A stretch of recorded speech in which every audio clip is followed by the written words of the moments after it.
আসসালামু আলাইকুম ওয়া রাহমাতুল্লাহি ওয়া বারাকাতুহু। সম্মানিত দিনী মুসলিম ভাই বোনেরা, আমি রোগী দেখার উদ্দেশ্যে রওনা দিয়েছি আজকে অনেক দূরে, অর্থাৎ যেটা আমরা বুঝি পার্বত্য খাগড়াছড়ি আর কি, যেটা আমরা বুঝি আর কি, ওই খাগড়াছড়ি যাচ্ছি ইনশাআল্লাহ রোগী দেখার উদ্দেশ্যে। করি না পরিশ্রম মনে করি না, বের হয়েছি রোগী দেখার উদ্দেশ্যে ইনশাআল্লাহ। তো দোয়া করবেন যেহেতু গন্তব্যস্থলে যথা টাইমে যে বুঝতে পারি। আমাদের সাথে আমার সঙ্গী হয়েছে আছেন হাফেজ আব্দুল সাত্তার, আর আছেন সাগর ভাই।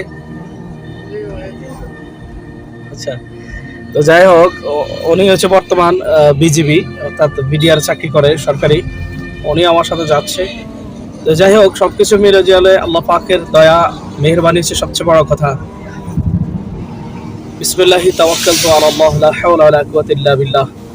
যাক, দোয়া করবেন আল্লাহ তাআলা যেহেতু কোরআনের খেদমতার্থে আল্লাহ সুবহানাহু ওয়া তাআলা যেহেতু শান্তি এবং সুখের মধ্যে নিয়ে যায়, নিয়ে আবার যথা টাইমে যেহেতু বুঝতে পারি রোগী দেখে ইনশাআল্লাহ।